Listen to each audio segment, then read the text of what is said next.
Tahu nggak setiap 15 detik terjadi perampokan rumah di Amerika Serikat? Ini berarti sekitar 4.800 perampokan terjadi setiap hari. Dan polisi hanya bisa menyelesaikan 13% dari semua kasus yang dilaporkan. Jadi ya, keamanan rumah bukanlah hal yang bisa dianggap main-main dan aku nggak akan melakukannya. Tapi tetap saja, jangan khawatir. Kamu nggak perlu mengubah rumahmu menjadi benteng untuk merasa aman. Ada banyak hal yang bisa kamu lakukan untuk menjauhkan orang jahat dari rumahmu dan menjaga barang berhargamu tetap aman tanpa harus merogoh kocek dalam-dalam. Pertama-tama, rumah tanpa sistem keamanan 300% lebih mungkin dibobol dan dirampok. Jadi, kamu harus mempertimbangkan untuk memasang sistem keamanan. Namun, ada banyak jenis sistem keamanan di luar sana. Itulah sebabnya memilih yang terbaik untuk kebutuhan spesifikmu. Tingkat perlindungan yang diinginkan dan anggaranmu bisa jadi membingungkan. Namun sekali lagi, semuanya bermuara pada dua pilihan, instalasi profesional dan instalasi DIY. Mari kita bahas keduanya bersama-sama. Sistem yang dipasang secara profesional membutuhkan pemantauan profesional dan biasanya memiliki kontrak yang kemungkinan besar berjangka panjang. Sistem profesional dikenakan biaya. Namun, perusahaan biasanya meminta biaya peralatan di muka yang lebih rendah karena mereka akan menyebarkan biaya selama masa kontrak. Setelah kamu memutuskan untuk menggunakan instalasi profesional, perusahaan akan menjadwalkan janji temu dengan salah satu teknisi berpengalaman mereka yang bisa melakukan penilaian keamanan dan menjelaskan semua opsi kepadamu. Dan selama kontrak masih berlaku, kamu bisa melaporkan masalah apapun yang kamu alami dengan sistem kepada mereka, sehingga mereka bisa memastikan peralatan bekerja dengan benar. Secara keseluruhan, kamu sebaiknya memilih sistem keamanan yang dipasang secara profesional. Kalau kamu ingin bersantai, alih-alih menonton video tutorial berjam-jam atau membaca berlembar-lembar petunjuk penggunaan. Namun, sistem keamanan yang dipasang secara profesional mungkin nggak cocok untukmu, terutama kalau kamu seorang penyewa, karena kondisi komitmen kontrak, atau mungkin kamu bukan penyewa tapi kamu punya keterbatasan anggaran. Disitulah instalasi DIY sangat berguna. Hal terbaik tentang sistem DIY adalah meskipun harga pemantauan rata-rata sekitar 750.000 per bulan, untuk sistem yang dipasang secara profesional, harga untuk sistem yang dipasang sendiri hanya sekitar 420.000 per bulan. Selain itu, nggak ada biaya pemasangan pada sistem DIY. Namun sekali lagi, kamu harus memperkirakan biaya peralatan di muka yang lebih tinggi kalau kamu memilih opsi ini. Dan ada juga fakta sistem keamanan rumah DIY punya risiko penempatan peralatan yang nggak tepat dan kerentanan keamanan yang nggak diketahui oleh seorang profesional. Pada akhirnya, hal terpenting yang perlu kamu lakukan sebelum memilih sistem adalah mengevaluasi kebutuhan lingkungan dan rumahmu. Tahu nggak 34% pencuri hanya menggunakan pintu depan saat membobol rumah? Itu berarti kalau pintumu nggak cukup kuat dan aman, pada dasarnya kamu mengundang pencuri masuk. Jadi, memasang sistem keamanan saja nggak cukup ya. Kamu juga perlu memeriksa semua pintu eksterior. Pastikan kusen pintunya kuat dan engselnya terlindungi. Kamu selalu bisa menggunakan kit penguat pintu untuk menambah perlindungan ekstra. Kalau pintumu memiliki slot surat, jangan lupa untuk memeriksa apakah mungkin bagi seseorang untuk menjangkaunya hingga membuka kunci pintu. Saat pindah ke rumah atau apartemen yang sebelumnya ditempati oleh orang lain, ganti kunci pintunya.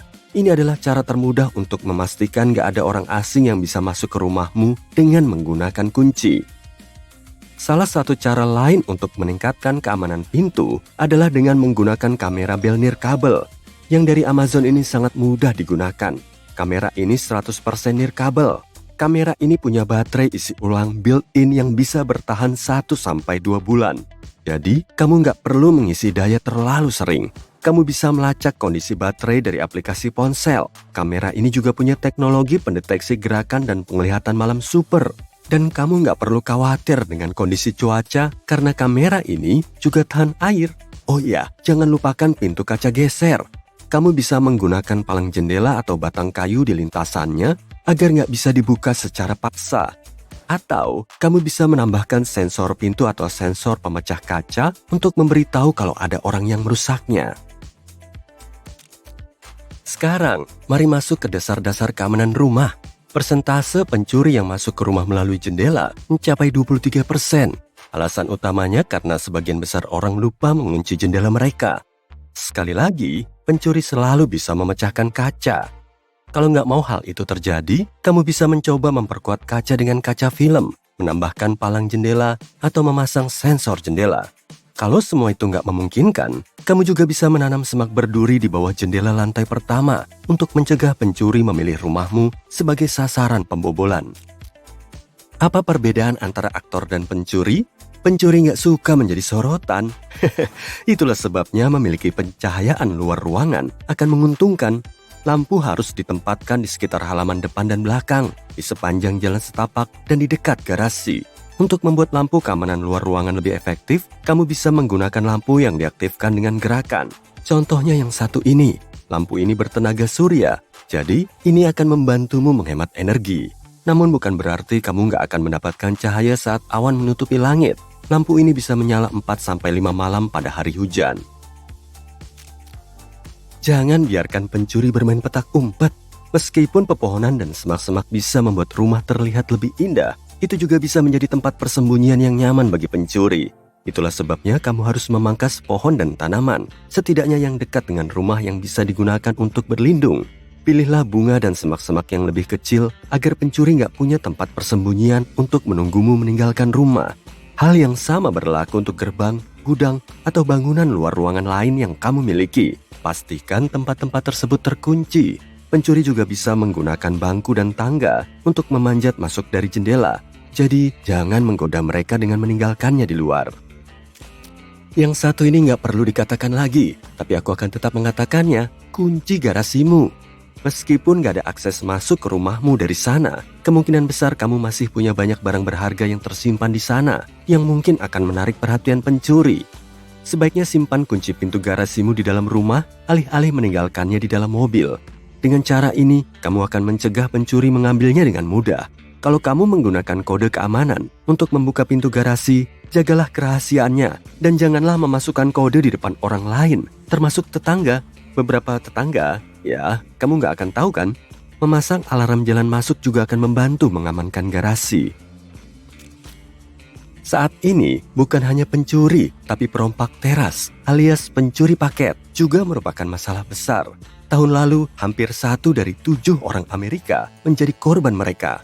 Disinilah kamera keamanan terbukti berguna. Pertama-tama, kamera keamanan berfungsi sebagai pencegah. Dan kedua, kalau seseorang benar-benar mencuri paketmu, kamu bisa mengidentifikasi mereka berkat rekaman keamanan. Kalau kamu nggak bisa menyisihkan uang untuk membeli kamera keamanan yang bagus untuk saat ini, kamu bisa memilih kamera keamanan palsu.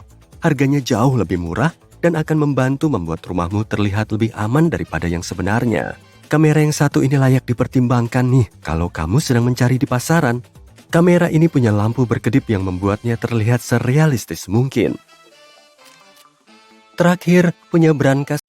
Boarding pass rupanya punya lebih dari satu fungsi loh. Jadi setelah kru pesawat memeriksanya, gunakanlah dengan bijak. Selipkan satu sisi boarding pass di bawah sarung ponselmu dan sisi satunya lagi di bawah pengunci meja pesawat. Memang terdengar aneh, tapi Redditor ini sudah mencoba dan tampaknya penerbangannya jadi nggak membosankan berkat bioskop dadakan ini.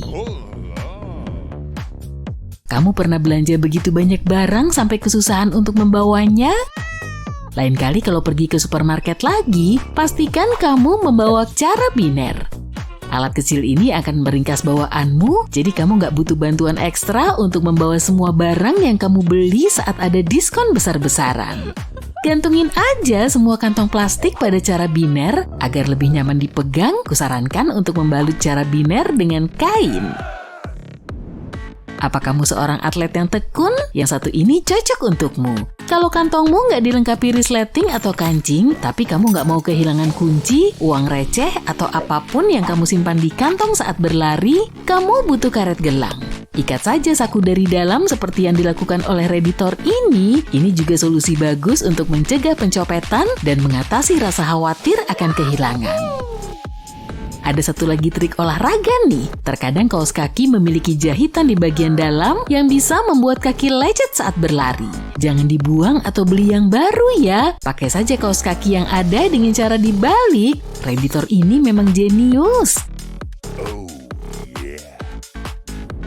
Kalau merasa ragu apakah uang kertas $100 yang kamu punya itu asli atau palsu, gunakan saja trik sulap ini. Lihat garis penanda keaslian warna biru ini, tampaknya itu ditenun ke lembaran kertasnya. Sekarang, lipat uang kertas itu sedemikian rupa hingga garis biru ini ada di depanmu dan kertasnya sedikit tertekuk ke belakang.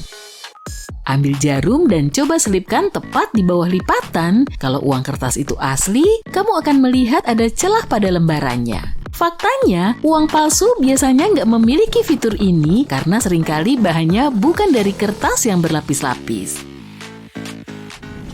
Cipratan air yang ditinggalkan alat penyedot kloset di lantai cukup menjijikkan meskipun sudah disiram sampai bersih. Jadi lain kali kalau memakainya lagi, pastikan untuk dikeringkan setelahnya ya. Cara terbaik untuk melakukannya adalah dengan meletakkannya di bawah dudukan kloset sampai kering. Pernah melihat tali pengikat ini pada troli belanja? Kamu bisa memakainya untuk menaruh minumanmu dengan aman. Iya, memang agak nyeleneh. Andai saja ada tempat khusus untuk itu di setiap troli. Bagi yang suka tidur di ruang tunggu bandara, yang satu ini bisa jadi penyelamat. Untuk melindungi tasmu yang berharga, cukup cantolkan tasmu pada kakimu. Iya, mengaitkannya pada kaki atau lengan memang tampak lebih efektif, tapi nggak bisa dilakukan untuk semua tas. Kamu juga bisa menggunakan trik ini di tempat-tempat ramai lainnya. Redditor ini mencoba trik ini di bar dan tampaknya berhasil dengan baik tuh. Ada juga trik untuk mengayak tepung dengan cara tercepat. Uniknya, kamu butuh alat pemijat untuk ini. Lihatlah seberapa cepat kamu bisa mengayak tepung tanpa perlu menggoyangkannya. Sepotong penghapus bisa membantu mengontrol jendela mobil otomatis dengan lebih baik. Anjing milik Redditor ini sangat bersemangat setiap kali diajak jalan-jalan, sampai-sampai sering gak sengaja menekan tombol jendela dengan kakinya. Si Redditor cukup menaruh penghapus berukuran pas di celah itu dan masalahnya pun teratasi.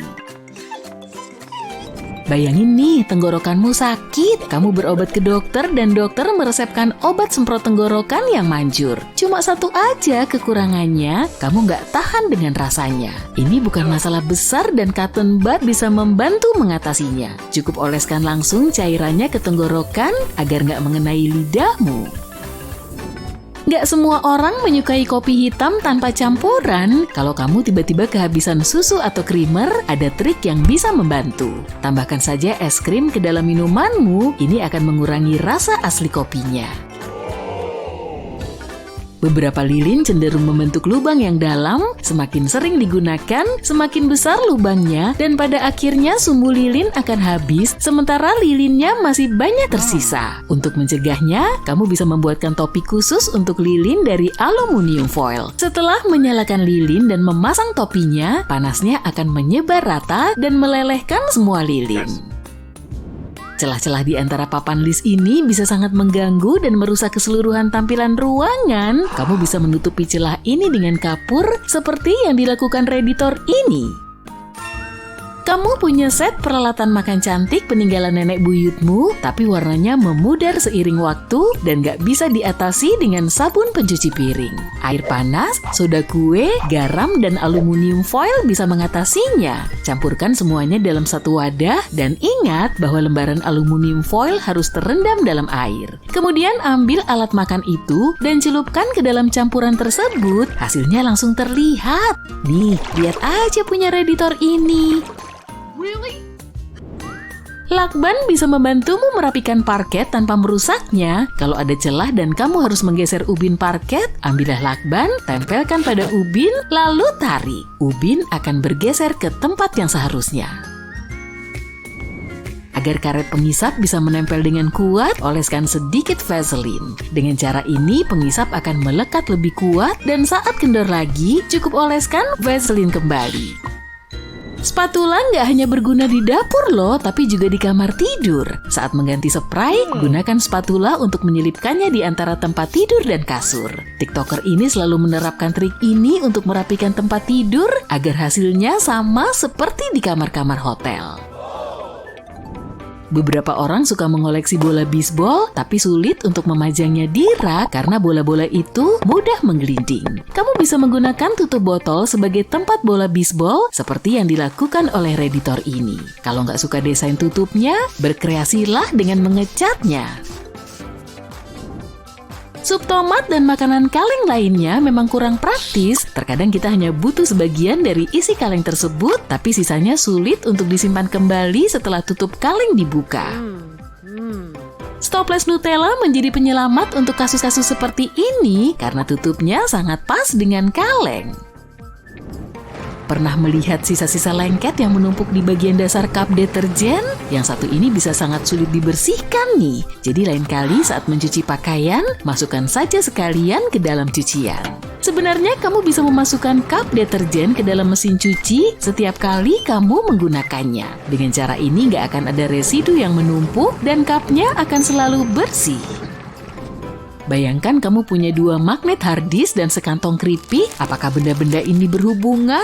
Jelas dong. Lain kali kalau sudah terlalu kenyang untuk menghabiskan keripiknya, tutuplah kantung keripik itu dengan 2 buah magnet. Magnet ini akan mencegah udara masuk dan rasa keripik akan tetap sama pada saat kamu akan menghabiskannya. Jangan buang sisa sabun batangan ya, karena masih bisa digunakan sampai habis. Redditor ini menunjukkan cara menyatukan sisa sabun batangan dengan yang baru dan keduanya saling menempel saat digunakan. Kalau nggak suka cara ini, kamu bisa berkreasi dengan membuat sabun cair dari sisa-sisa sabun batangan. Setelah mengumpulkan cukup banyak sisa sabun batangan, parutlah lalu lelehkan di dalam Halo para pemirsa yang terhormat, selamat datang di abad pertengahan. Kami merasa tersanjung atas kehadiranmu. Mohon maaf untuk perjalanan yang kurang nyaman. Memang gak mudah bepergian dengan kereta kuda, tapi 2 pilihan lain yang ada hanya menunggang kuda atau berjalan kaki. Nah, seperti itulah abad pertengahan. Gak ada jalan tol di sekitar sini. Oh iya, aku Constable Bright, dan aku akan menjadi pemandumu selama tur kastel ini. Sekarang, lupakan semua yang kamu tahu soal kastel, terutama yang ada di film-film tentang putri, karena aku sudah menyiapkan banyak rahasia kastel yang mencengangkan untukmu. Waktunya melewati gerbang. Silahkan masuk duluan. Aku ingin memulai tur kita dengan meluruskan sebuah kesalahpahaman. Kastel sering tertukar dengan istana atau benteng. Tapi nggak seperti keduanya, kastel dibangun dengan satu tujuan khusus. Sebuah kastel dianggap sebagai tempat tinggal orang penting yang diperkuat dengan benteng. Di sisi lain, istana nggak dilengkapi benteng, sementara benteng nggak dimaksudkan sebagai tempat tinggal. Kastel bergaya Eropa muncul sekitar abad ke-9 dan ke-10. Pada masa itu, kamu mungkin nggak akan mau tinggal di Eropa karena wilayah ini sedang dilanda kekacauan setelah runtuhnya beberapa kekaisaran. Daratannya dibagi-bagi antara para lord, pangeran, atau bangsawan lainnya. Karena itu, mereka harus menemukan cara untuk mengontrol dan melindungi wilayah masing-masing, sehingga mereka mulai membangun kastel. Ini mirip seperti benteng dari bantal yang kamu dan saudaramu dirikan untuk melindungi area bermainmu di ruang keluarga saat kamu masih kecil. Namun, dalam skala yang lebih besar. Tapi, selain dari tujuan awalnya untuk mempertahankan wilayah, kastel juga berfungsi sebagai pusat administrasi dan simbol kekuasaan. Kastel-kastel di perkotaan digunakan untuk mengontrol penduduk setempat dan menjadi rute perjalanan yang penting. Kastel-kastel yang paling awal dibangun sebenarnya terbuat dari kayu, tapi pada akhirnya terbukti bahwa bahan ini nggak cukup bagus sebagai pertahanan. Pertama, umumnya kastel-kastel tersebut hanya mengandalkan satu pusat penjagaan. Selain itu, struktur bangunan ini juga mudah terbakar. Itulah salah satu alasan kenapa sekarang kita nggak bisa mengunjungi museum kastel kayu. Dan juga fakta bahwa kastel-kastel itu mungkin sudah lama lapuk. Kastel kayu kemudian digantikan oleh kastel dari batu karena lebih kokoh. Tapi, kastel batu juga memiliki kekurangan. Biaya pembangunannya lebih mahal dan juga memakan waktu. Kalau kamu bergelimang harta, itu akan sangat membantu. Tapi sekali lagi, kamu masih harus menunggu sekitar 10 tahun sampai kastelmu selesai karena prosesnya meliputi penggalian dan pengangkutan batu-batu. Ingat, saat itu nggak ada mesin penggali, derek, atau bulldozer untuk mempermudah prosesnya. Seperti yang bisa kamu bayangkan, kastel-kastel batu pertama terasa dingin, gelap, bau, dan lembab. Untuk menghilangkan bau, mereka biasanya menggunakan rempah-rempah beraroma manis untuk melapisi dinding dan lantai. Berkebalikan dengan gambaran kastel dalam budaya populer yang mungkin kamu percaya, kastel-kastel terdahulu sebenarnya nggak begitu besar.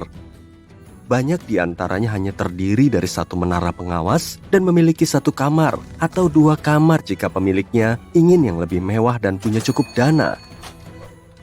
Dalam hal membangun kastel, faktor lokasi secara strategis lebih penting daripada desainnya. Bangunan-bangunan ini seringkali dibangun di tempat-tempat yang sulit dijangkau, seperti pulau, benteng di atas bukit, atau di dekat laut agar memiliki perlindungan alami. Pilihan lokasi seperti itu juga memudahkan penghuni kastel untuk melihat jauh ke sekelilingnya, serta mendeteksi dan mempersiapkan diri untuk menghadapi bahaya yang mendekat. Jadi, semakin terpencil dan sulit diakses sebuah kastel, maka semakin baik kastel tersebut. Sedangkan kastel yang nggak memiliki pertahanan alami akan dikelilingi oleh selokan atau parit sebagai bentuk perlindungan ekstra.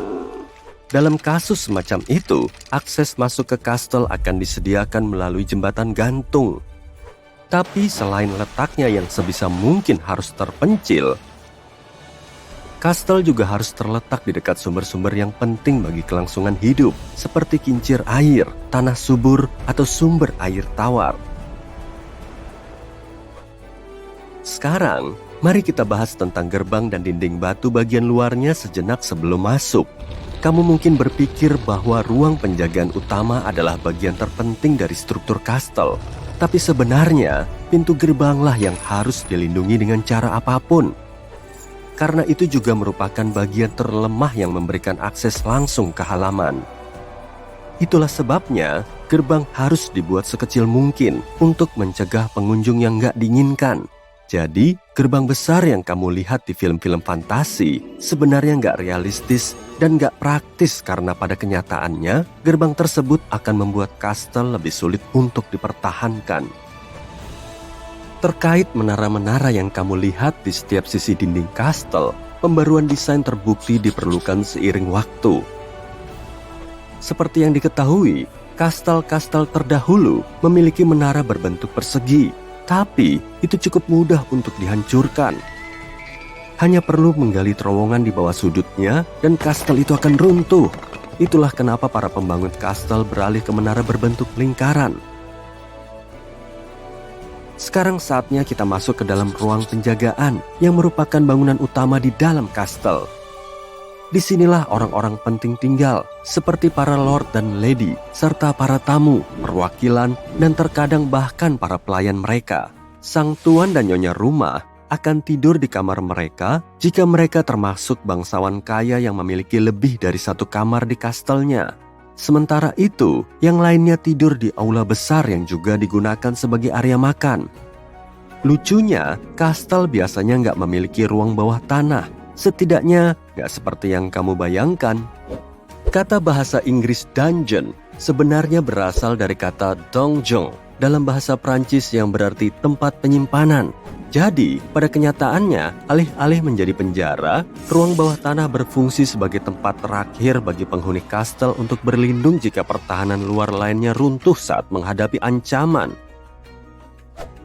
Pasti matamu sudah tertuju pada tangga spiral itu, bukan? Tangga dibangun seperti itu untuk alasan keamanan. Arah tangga yang searah jarum jam dimaksudkan untuk mempersulit penyusup ketika mengeluarkan pedang saat menaiki tangga, karena pedang akan berada di sepanjang lekukan bagian dalam tembok. Tentunya, ini berlaku jika dia menggunakan tangan kanan untuk menghunuskan pedang. Di sisi lain, siapapun yang menuruni tangga akan memiliki keuntungan, karena tangan kanan yang memegang pedang akan berada di bagian luar dinding dan memiliki lebih banyak ruang untuk mengayunkan pedang.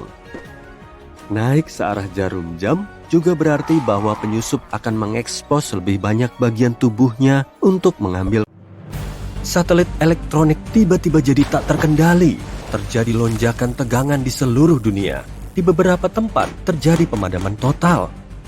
Para ilmuwan cuma punya sedikit data tentang perilaku matahari yang luar biasa ini. Jadi kita masih belum bisa memprediksi secara akurat bagaimana dan kapan badai geomagnetik berikutnya akan terjadi.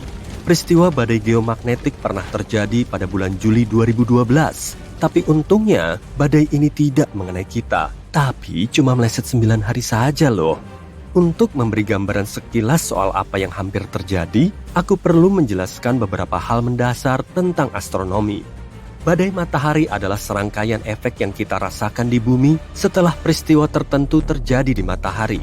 Bintang kita tidak lebih dari sebuah bola besar gas cair yang terus bergerak. Jadi peristiwa-peristiwa ini lebih sering terjadi daripada yang kamu bayangkan. Untuk memicu badai matahari terjadi, matahari harus melepaskan semburan-semburan energi. Semburan energi ini berupa suar matahari dan lontaran massa korona.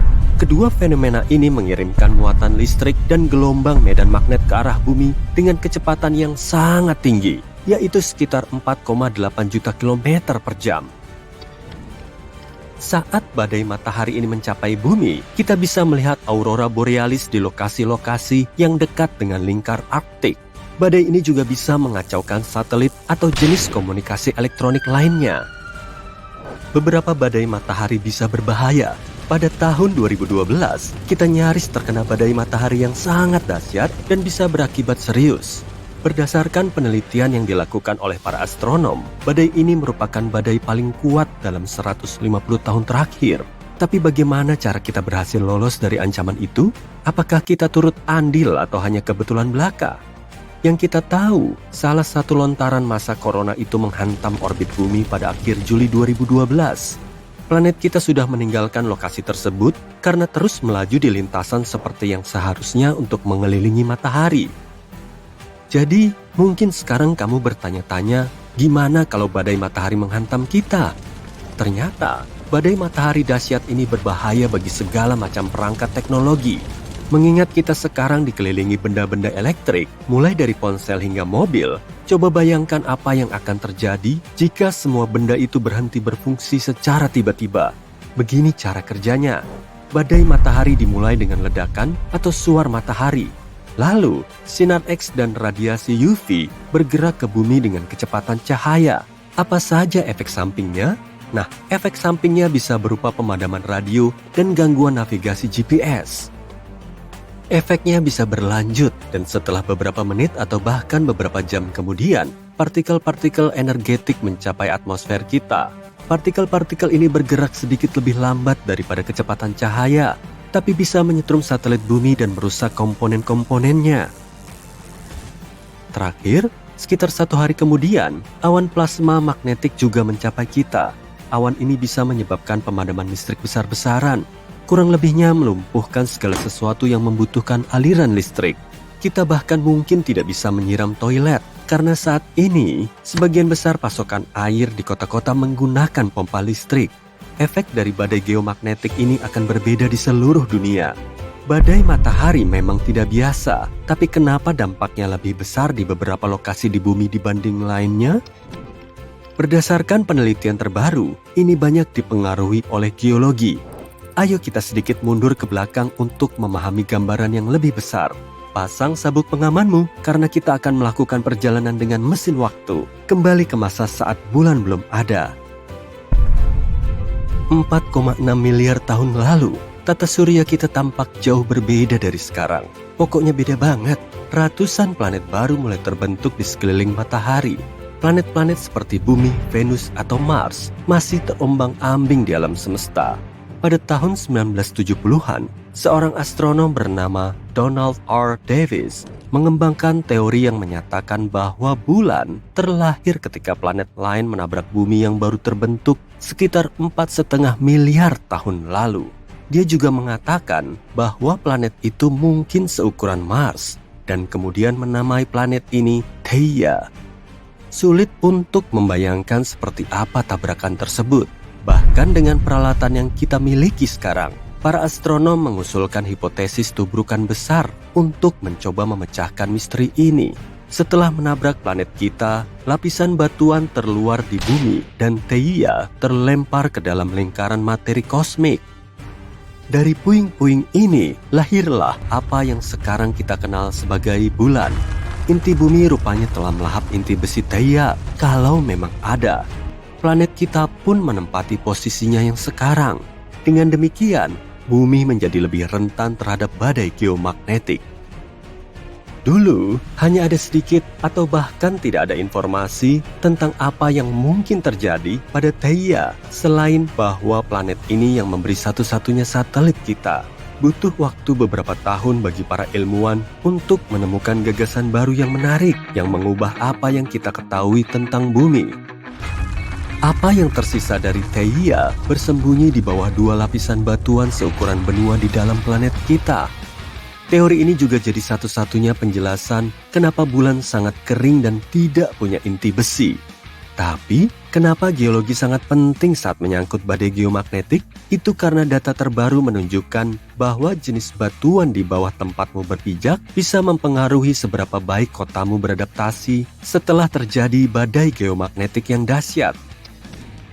Beberapa jenis batuan, seperti batuan sedimen misalnya, umumnya memiliki lebih banyak ruang yang terisi air yang membuatnya bersifat konduktif terhadap listrik. Jenis batuan lainnya lebih padat dan lebih resistan terhadap listrik. Setiap kali badai semacam ini terjadi, orang-orang yang tinggal di dataran tinggi New England mungkin memiliki risiko yang lebih tinggi untuk mengalami gangguan serius. Sementara itu, mereka yang berada di dataran pesisir Mid-Atlantic tidak perlu terlalu khawatir karena apa yang tersembunyi di bawah kota mereka. Bagaimana kita tahu seberapa menakutkannya badai ini? Ini bukan yang pertama kali loh. Badai matahari sudah bertahun-tahun membuat bingung komunitas astronom. Peristiwa yang paling ikonik dari badai matahari adalah peristiwa Carrington yang terjadi pada bulan September 1859. Peristiwa ini memberi kita gambaran sekilas tentang kekuatan matahari. Peristiwa ini dinamai sesuai nama seorang astronom Inggris, Richard Carrington, yang menyaksikan sendiri suar matahari. Kekuatan badai matahari itu belum pernah dirasakan manusia sebelumnya.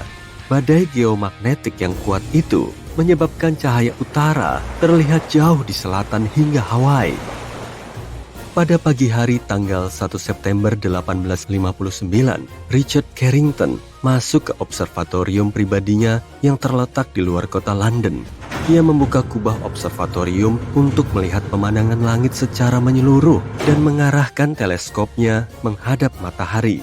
Ia melihat sekumpulan bintik-bintik gelap yang sangat besar berpendar di permukaan matahari. Tak lama kemudian, Carrington melihat dua area misterius yang sangat terang dan penuh dengan cahaya putih menyembur dari bintik-bintik matahari. Cahaya itu menghilang 5 menit kemudian, tapi efeknya terus berlanjut hingga ke seluruh permukaan bumi. Pada awalnya, saat malam tiba, komunikasi telegraf di seluruh dunia mulai tidak berfungsi. Kilatan cahaya mulai muncul dari mesin telegraf, mengganggu operator dan bahkan membakar kertas-kertas. Aurora berwarna cerah mulai muncul di langit malam di seluruh dunia, membuat burung-burung yang kebingungan berkicau di malam hari. Beberapa orang bahkan memulai aktivitas harian mereka karena mengira hari sudah pagi. Saat ini, planet kita penuh dengan jaringan informasi yang sangat besar, sehingga dampak badai matahari seperti itu akan lebih parah lagi. Pada tahun 1800-an, sistem telegraf baru saja dimulai. Tapi internet zaman Victoria ini merupakan sarana penting untuk mengirim kabar dan pesan pribadi. Bahkan di Amerika Serikat, operator telegraf sudah pernah mengalami gangguan lokal akibat badai petir dan cahaya utara sebelumnya. Tapi peristiwa Carrington serta efeknya belum pernah mereka lihat sebelumnya. Banyak saluran telegraf di Amerika Utara menjadi tidak berfungsi. Seorang manajer telegraf yang berkantor di Pittsburgh bahkan ingat bahwa arus yang mengalir melalui kabel-kabelnya begitu kuat hingga kontak platina mereka nyaris meleleh. Contoh lainnya adalah seorang operator telegraf yang berlokasi di Washington DC bernama Frederick W. Royce yang terluka karena dahinya menyentuh kabel grounding. Sampel yang diambil dari lokasi tertutup es di bumi menunjukkan bahwa peristiwa Carrington 2 kali lebih besar daripada badai matahari yang pernah terjadi dalam 500 tahun terakhir. Sangat sulit untuk membayangkan seperti apa dampak badai sebesar itu pada masa kini. Tapi berdasarkan laporan tahun 2008 yang disusun oleh National Academy of Sciences, kerusakan yang ditimbulkannya bisa mengakibatkan kerugian antara 1 hingga 2 triliun dolar. Meski begitu, ada beberapa hal yang bisa kita lakukan secara individu untuk membantu mengurangi jumlah kerusakan. Contohnya membeli generator atau memasang suplai energi cadangan. Ini bisa berupa panel surya atau turbin angin. Selain itu, kita bisa melengkapi rumah kita dengan pelindung lonjakan arus yang terhubung ke panel listrik dan bisa menyelamatkan kita dari petir dan lonjakan listrik lainnya. Apa solusi paling sederhana dari semuanya? Selalu cabut semua perangkat listrik yang tidak sedang dipakai. Jika tidak terhubung ke sumber listrik, perangkat tersebut tidak akan terpengaruh oleh lonjakan listrik. Akhirnya kamu berhasil. Setelah melewati pelatihan, kamu siap melakukan terjun payung pertamamu. Dengan penuh percaya diri, kamu meraih pintu pesawat di ketinggian 12.000 kaki. Kamu melangkah keluar memasuki udara, tapi di detik terakhir, kamu mendengar instruktur meneriakkan sesuatu. Maaf, aku belum ngecek parasutnya. Kamu nggak bisa mendengar apa katanya saat terjun menjauhi pesawat, tapi kamu melihat wajahnya sangat khawatir. Kayak ada yang gak beres nih. Kamu tarik tuas untuk melepas parasut, tapi kok gak mau mengembang dengan benar sih? Malah membuka dalam gumpalan besar. Dan sekarang kamu muter-muter makin cepat. Kamu merasa pusing, tapi harus mengontrol emosimu. Tiap detik sangat penting, dan dari ketinggian ini, waktumu untuk bertindak kurang dari 1 menit. Kamu membentuk formasi bowman dengan merentang tubuh dan lengan serta kaki membentuk huruf X. Ini menciptakan lebih banyak hambatan, jadi kamu agak stabil. Hei, parasut ini kan juga hambatan. Sekarang kamu jadi sempat meraih parasut cadangan daruratmu. Masih pusing karena putaran tadi? Kamu coba mengingat di mana letaknya. Kamu meraih tali yang kamu anggap benar dan menariknya dengan kuat. Ya ampun, itu tali kaki. Kamu melonggarkan kontainer di punggung dan sekarang kamu meluncur. Ini bukan hari mujurmu. Kamu bertahan dan mengeratkan tali kaki. Ah iya, kamu ingat lagi prosedur keselamatan itu. Langkah pertama, lepaskan parasut utama dengan gagang merah. Beres, sekarang kamu terjun bebas lagi. Langkah kedua, cari tuas ripcord silver untuk membuka parasut cadangan. Buruan, daratan makin dekat. Mana tuasnya? Ups, ini dia. Ada di dada kirimu. Kamu tarik tuas itu dengan keras. Bluk! Parasut melesat keluar dan mengembang serta menghantam rem saat kamu turun. Sekarang kamu lega, bikin sesak napas, jantung berdebar-debar. Oh, tentu. Akhirnya kamu bisa menikmati pemandangan selama sekitar 10 detik sebelum mendarat di tanah dengan lembut. Kaki lebih dulu. Hei, kayaknya seru ya. Aku ikut dong.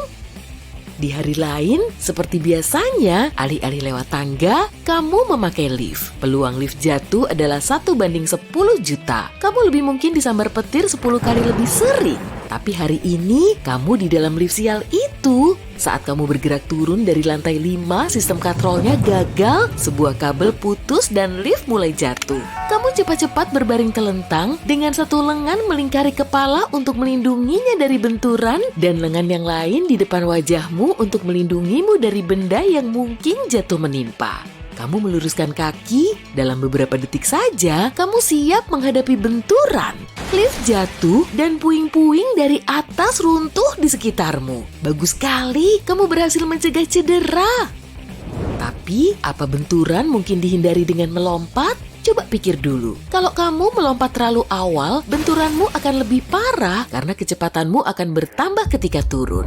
Dan kalau kamu terlambat lompat, kecepatan lompatan ke atas bisa bikin kepalamu terbentur saat lift berhenti. Kamu harus melompat di momen yang pas agar kecepatannya efektif. Karena kamu gak bisa melihat menembus baja, ya lupain aja deh. Lebih baik pakai metode berbaring. Semoga berhasil ya.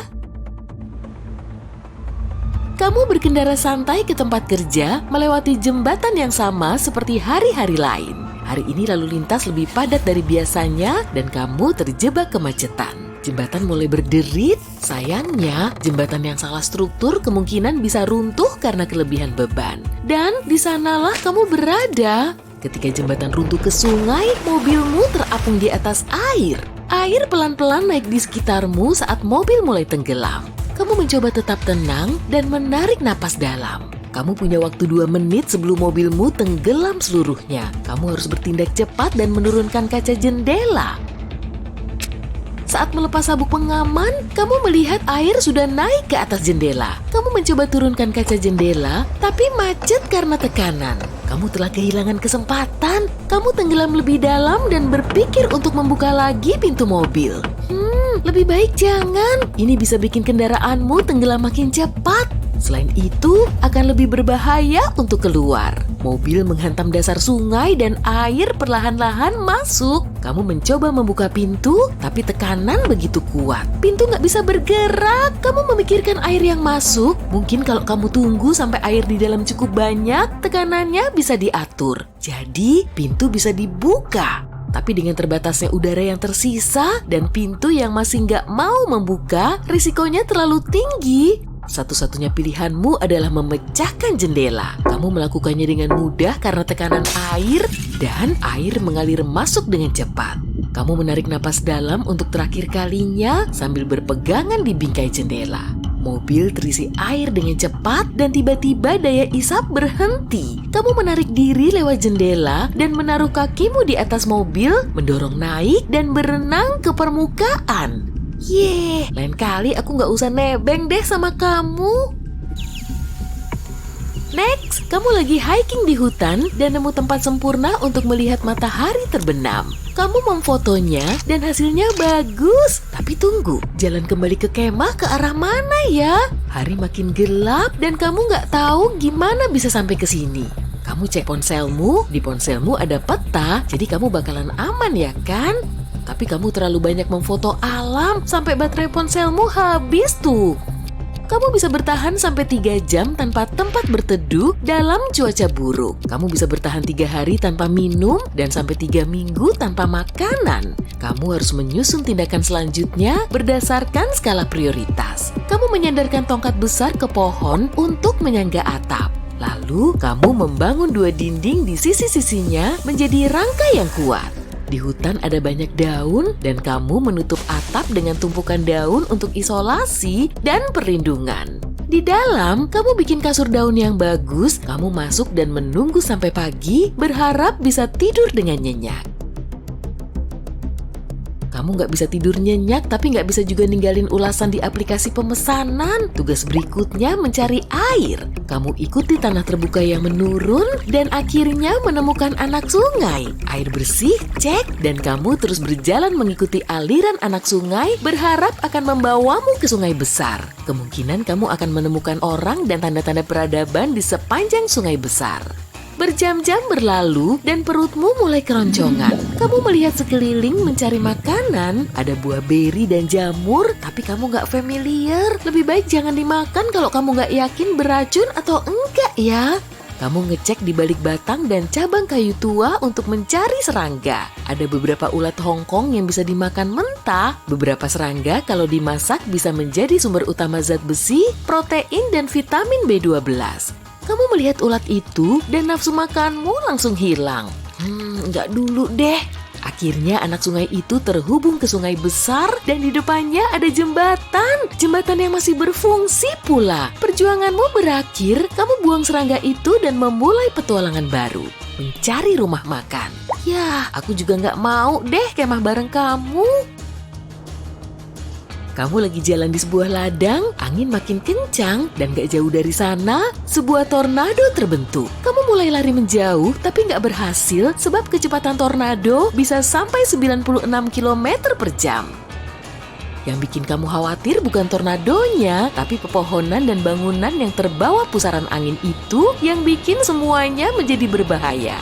Benda-benda itu berterbangan dengan kecepatan luar biasa ketika terbawa angin kencang yang bergerak sampai 480 km per jam. Sudah siap? Kamu nggak bisa pergi meninggalkan bak mandi selama sebulan penuh dan kamu bakal dikasih makanan dan minuman yang diantar oleh temanmu secara bergantian.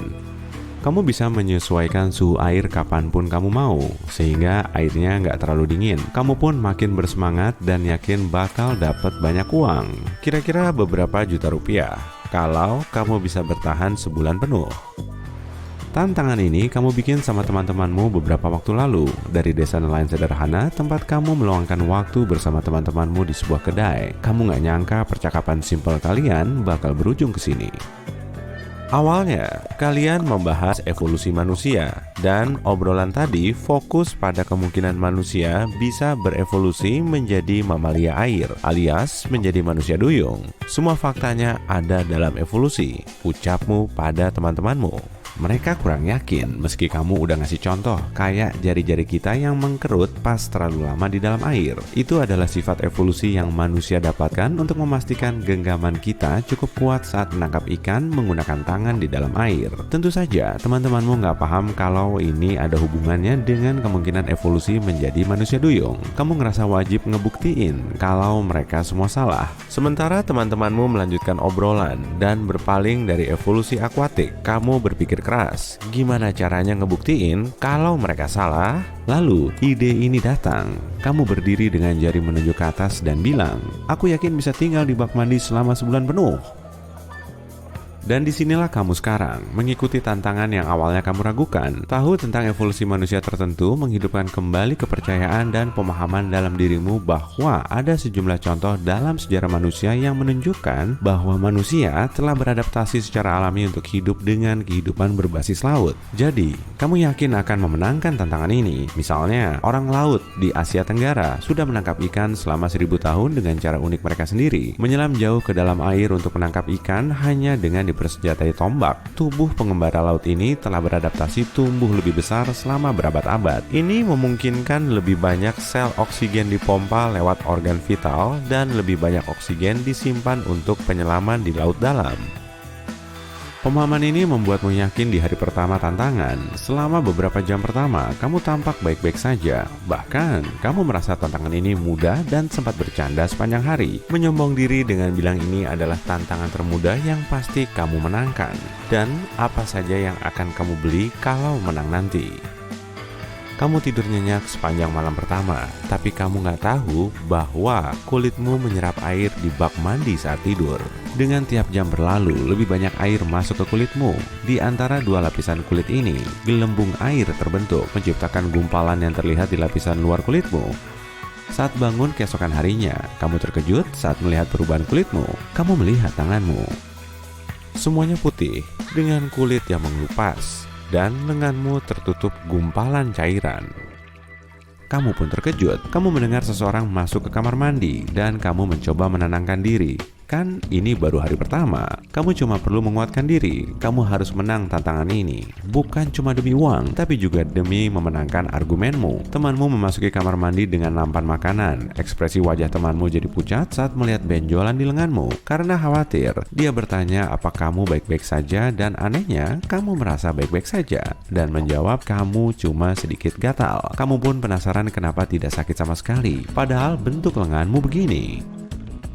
Tanpa berpikir, kamu mulai menggaruk gelembung besar di lenganmu. Kamu terus menggosok lenganmu untuk melihat reaksi kulitmu. Kini, kamu merasa bebas saat lenganmu terbuka, seolah kamu baru melepas beban yang gak perlu. Kamu ternyata punya lapisan sisik baru sebagai pengganti kulitmu. Temanmu bilang, tantangan ini harus disudahi karena perubahan mendadak pada penampilanmu. Sementara itu, kamu yakin dirimu baik-baik saja dan ingin terus lanjut. Kamu gak mau berhenti dan ingin sekali memenangkan tantangan ini. Saat temanmu setuju dan pergi, kamu meminta bak mandinya diganti jacuzzi. Setelah dapat jacuzzi, bukan cuma teman-temanmu yang berkunjung, tapi juga warga desa karena penasaran. Sulit untuk menjaga rahasia di desa kecil dan sederhana seperti ini. Seiring berjalannya waktu, lebih banyak sisik muncul menggantikan kulitmu, menutupi kaki, lengan, dan punggung bawahmu. Kulitmu masih terlihat di sebagian besar tubuhmu, tapi sisik ini menyebar dengan cepat, seperti ruam. Tak sampai lama, kamu bosan dengan jacuzzi dan teman-temanmu dengan senang hati memindahkanmu ke kolam renang desa di tepi laut. Kini, kamu ada di minggu terakhir tantangan dan sekarang seluruh desa tahu tentangmu, si Putra Duyung. Kamu takjub saat melihat orang-orang mengunjungimu di kolam tanpa ada rasa takut atau penghakiman sama sekali. Mereka sangat gembira dan tertarik pada apa yang ada di depan mereka. Kolam renang ini besar, tapi tidak memiliki pemanas. Seorang remaja bertanya, "Apa kamu cukup hangat, tapi kamu tidak merasakan dingin sama sekali dan merasa cukup nyaman?" Menu makanmu kini berubah drastis. Kamu lebih suka ikan-ikanan.